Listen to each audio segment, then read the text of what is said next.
Hello and welcome everybody. Another anticipated video. This is the Glast Heim, old Glast Heim instance on a genetic.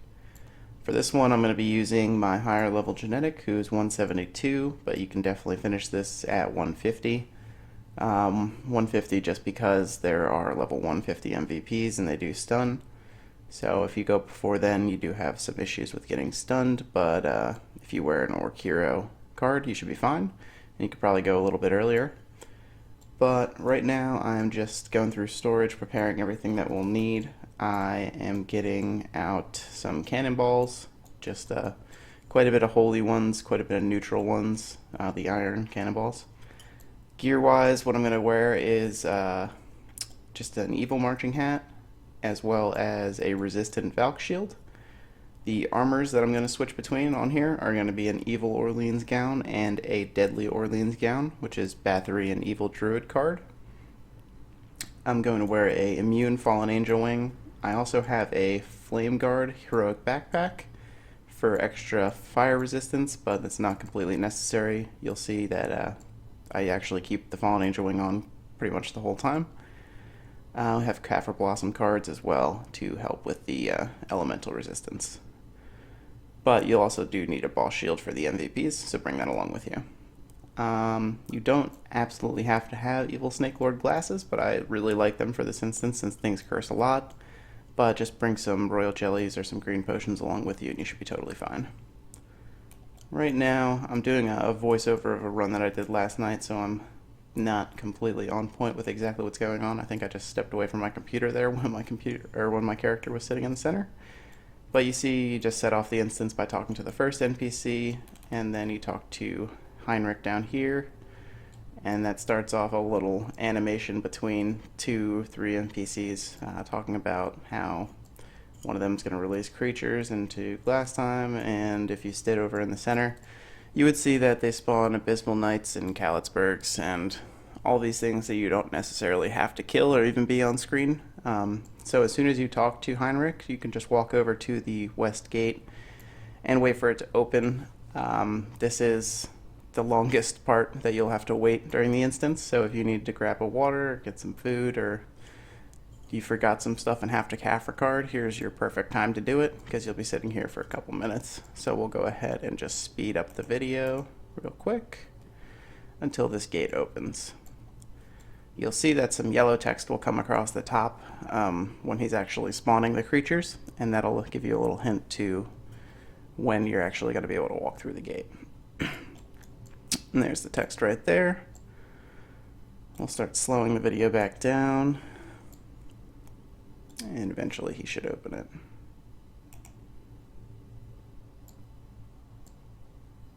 Ta-da! There goes the west gate. So, time to head in. Actually, it turns out this was probably one of those times where I did step away to get some water or grab something to eat, so it's open, but we're not stepping in just yet. There we go. Make sure you have your holy cannonballs on, pyroclastic, and you will be ready to go kill some zombies. And if you watched my Glast Heim instance on GX, you'll know the whole premise of how you get to the next rooms is based upon how many creatures you kill. There's a set number of creatures that spawn in each room and a set number that you have to kill. You don't have to kill them all, so just go ahead and wipe out as many as you can until you open the gate. If you follow this general path, it's the quickest way to open the gate.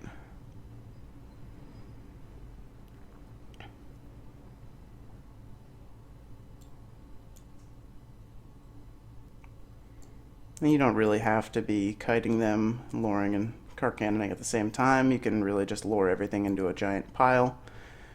I just was kind of antsy, I guess, when I was filming this one, so I'm killing the mobs as I walk. And you can tell they're not very difficult if you have the holy cannonballs on, as well as the evil armor. It reduces their dark attacks to 1 damage, so it's not really a problem at all. Another nice thing to wear on here, which I just forgot to bring, would be a Rideward hat. You don't absolutely need the Evil Marching hat, because you can tell they die in 2-3 card cannons. So if you had a Rideward hat, you'd be able to save some supplies too. So bring that along if you need it. And once you go up here and clear this little mop of zombies, you're basically done with this room.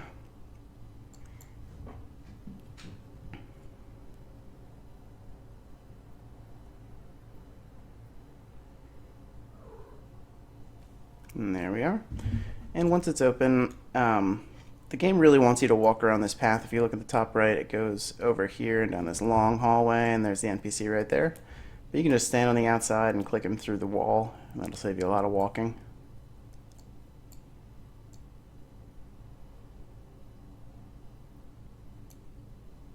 And in this next room, we get to see a new creature, which is one of the most annoying things about the instance, which are maggots. They come from dead bodies. They don't count towards your kills to open the gates. Bodies actually respawn, so you could kill them constantly. I don't know if the ones in the hallway here respawn, but some of them do respawn. Maggots have a fire attack, and they also hit really fast, so you want to get rid of them as quick as possible. You can see they just start to strip your health away, so that's a good thing to have yigs for. You can kill them with Holy, but it doesn't do as much damage.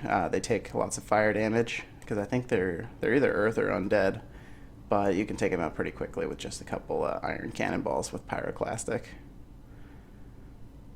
But that's the one creature you really want to be wary of in here, because it can really, really ruin your day really quickly. You don't need the bear power boots, but they do help. Lucky Day is also a pretty good enchant to have for here, since you want to be able to lucky dodge the maggots.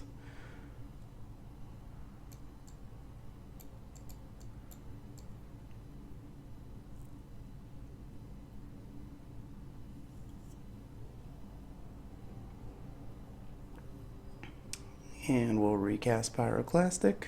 And then this part is going to be the most zombie heavy part of the second room. And just remember that the maggots, you don't have to kill them. You don't have to set off the dead bodies at all. So if you can avoid them, definitely do it. The only reason that you would want to kill the maggots is because they do drop coagulated spells at a very low rate.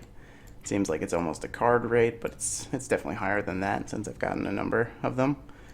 It's probably 0.06 instead of 0.02, or maybe 0.1 even.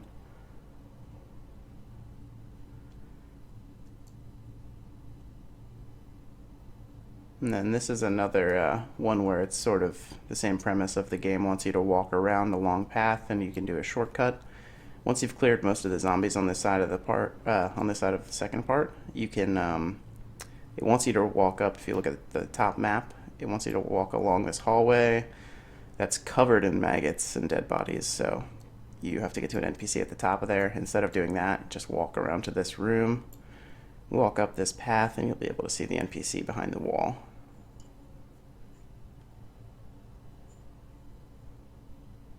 I'm hoping that all of these zombies are enough, but I don't think they're enough to open it, and I have to walk down and grab another kill.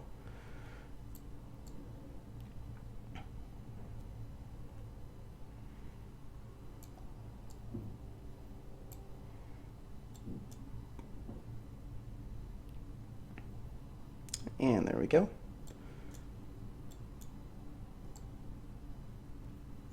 Just walk up here, and then behind the wall you'll see this NPC, which will set off the third part of the first room, which is going to be Raedrix and Raedric archers. This is one of the more difficult parts of the first room.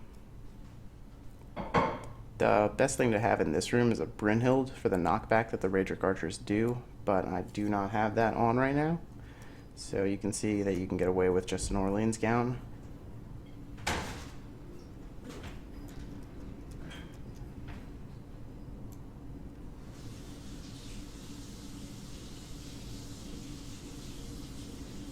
And here's our archers. Same thing, holy cannonballs for sure. Iron cannonballs don't do much damage to these at all. They are dark property. Raedric archers are the more annoying of the things since they do knock you back, so kind of prioritize them to kill first. The regular Raedrics, since they don't knock you back, are much easier to mob, and you can get them in quite a large mob before you have to kill them.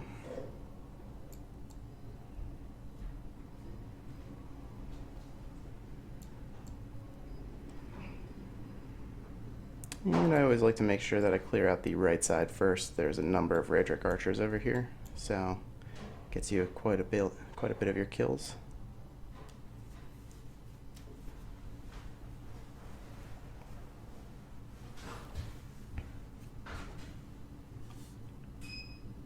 Oh, and I forgot to mention the weapon that I'm using for this is a double Kingbird eared with Expert Archer 4 and 5. It's plus 12. It's a decent weapon to use for this if you don't use pyro, or if you are pretty sure you're not going to die and you remember to FCP yourself. Then go ahead and use a red twin. That totally works here.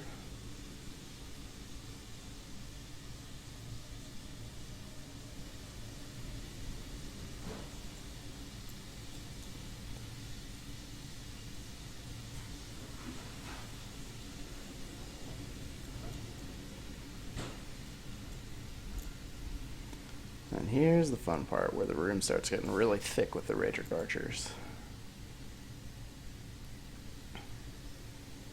You can see that this video was filmed during WoW. We can see all the castles that people are taking.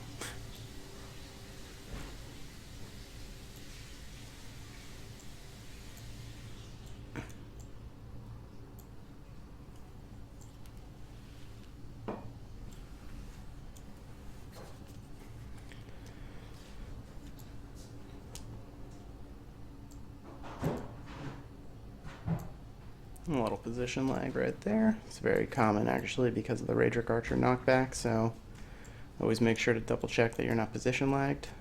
Oh, and there's a good mob of archers over there. If you can ever get the mob set up like that, take it as fast as possible because the archers usually do have to pick them off one by one since you can't really mob them up.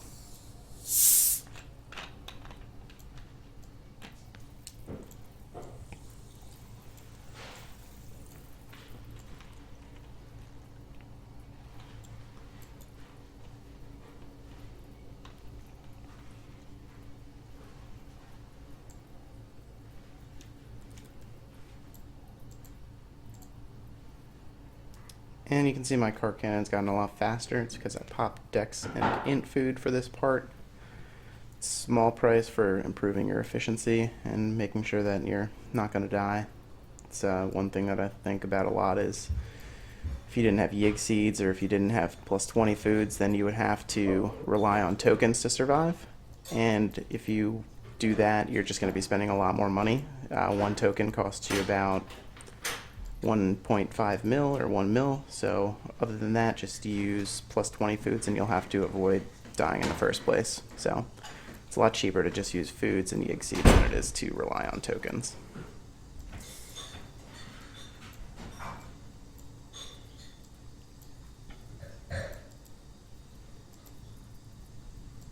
Then you lose your Eden stats when you have to use a token, so it's a lose-lose.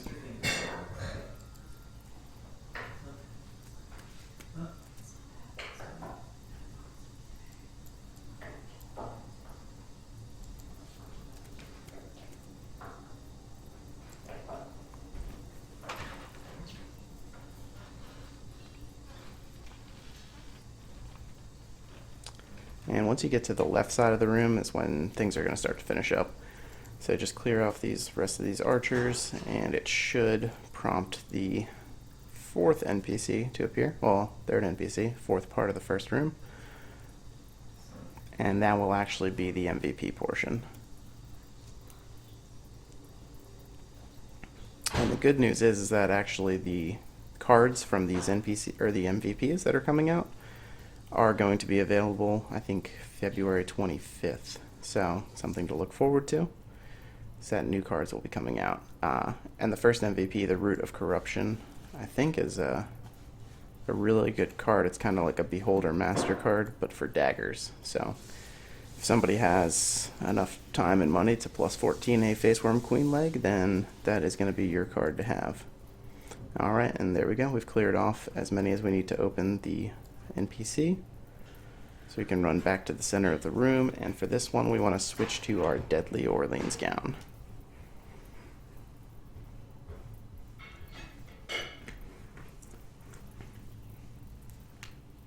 I'm fairly sure that you can cart cannon both of the NPC or the MVPs. I keep confusing those.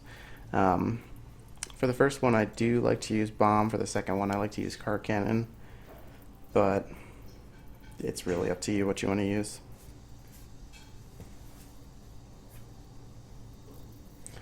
So you talk to this lady in the center, Havenn, and it starts off another chat thing that you have to wait through, which seems to be the route they're going with most of these quests, with Faceworm and Old Glast Heim. There's a lot of that live video of NPCs talking to each other. Okay, and there's the Root of Corruption, so let's go ahead and start bombing him. Doesn't look like I have effects on right now, so let's turn... Oh, actually, I'm not sure if I can turn those on, but it's really not too much to worry about. He doesn't cast too many spells. The only thing I wanted you guys to see was that I do lay down volcanic ash on top of him with Dieter, just to disrupt his spells. So there's a chance that his Hell's Judgment and other things will fail if you ash him.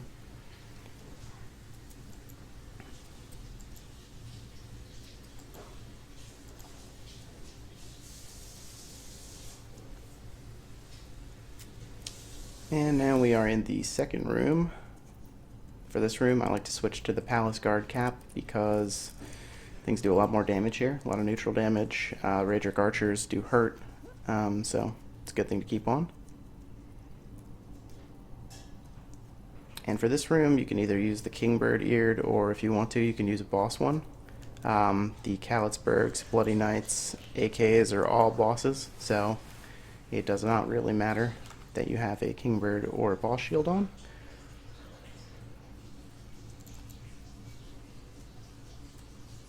Or a boss weapon, sorry about that.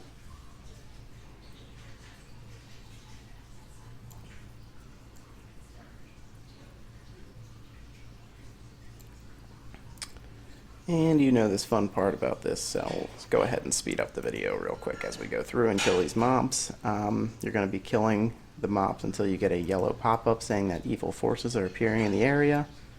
That'll let you know that the Lord Knight has spawned, and then you can go kill him and open up the second room. My god, look how fast I kill. This is normal speed, I swear. No, I'm kidding. But we're at 4 times speed right now, just to get through this. And just keep lapping the room, killing the mobs until you eventually get that pop-up. I'm sure some people have their superstitions about this. I remember when it first came out, people were like, oh, it's all about how many Raedric Archers you kill, or there's one certain creature that sets it off in the whole room, which I don't think is true. I think that there's just a small percentage that each creature will spawn the... There you go. Evil forces are appearing. So Lord Knight has spawned now, so we gotta go find him. He does have a few fixed spawn places.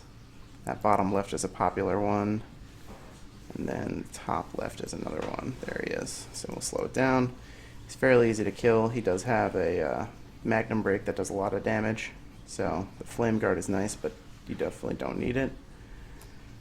Take him out with bombs or Holy Cart Cannon, whatever you please.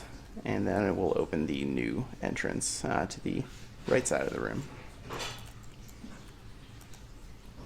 Nothing too fancy there. Pretty much the exact same thing. There's a couple more Raedric Archers that are on this map in the entrance, so go ahead and get rid of those first.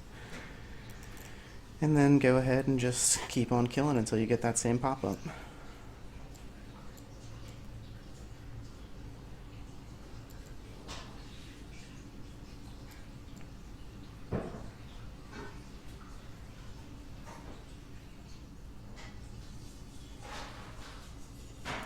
Pop some more Dex and Infood to help us out. That'll probably carry it through all the way to the MVP, so not a waste of foods at all.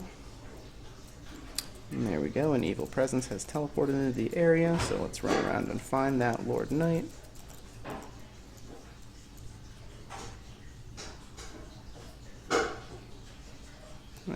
is. Take him out real quick, and then that will open up the MVP.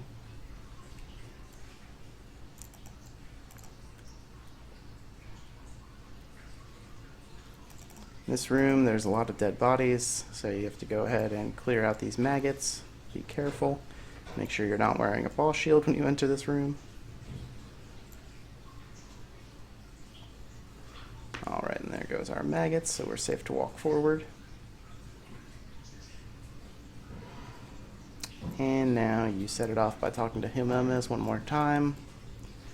And this will spawn the final MVP, who, while filming this, I guess I have not been to Glast Heim in a long time on genetics, so I started off by bombing him and then realized halfway through that I could be cart cannoning for the same or better DPS. So just go ahead and holy cart cannon him with a boss weapon on and you should be totally fine.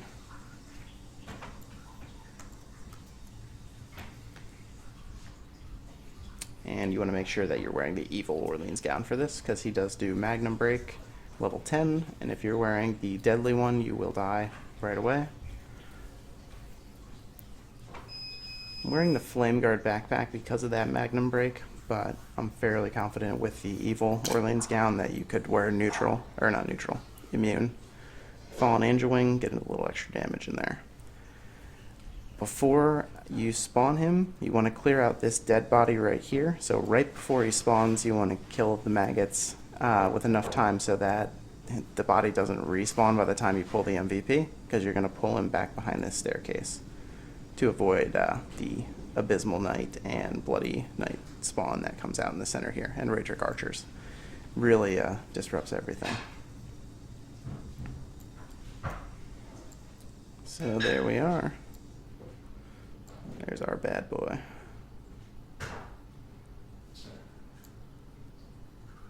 And you can just pull him back slowly with the homunculus, and then let your homunculus die, or whatever you want to do with him. You could use him to Ash, helps a little bit. See, bomb's doing like 200k a hit, but cart cannon is like 100k, and it's faster cast time with the index food. So you'll see me switch to that shortly. And you'll see that it does announce how much health he's got left. So it's a nice little guide to let you know how long you have. Oh, come on, switch to cart cannon already. There we go. I'm like, oh, I do 100k cart cannon. Why haven't I been doing this the whole time? And there we go. He's dead. Didn't get an OCA, but whatever. Careful of the dead bodies as you walk towards the center. Talk to the NPC again to get your coagulated spell and your temporal crystal. Ta-da! And you're done at this point. You could warp out, but you'd be crazy to do that. So run back to the first room. Make sure you don't die. Oh, wrong turn.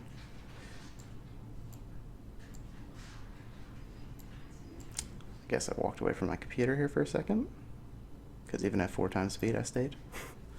Talk to the statue, come down, open all the treasure chests, and get all your coagulated spells and gears. Best thing to keep is the accessory you see. That is the Silversmith bracelet. Anything else can just be vended to an NPC, except for the coagulated spells, which you want to hang on to. Well, I hope this was helpful, and hope to see some more genetics running this. So thanks again for watching.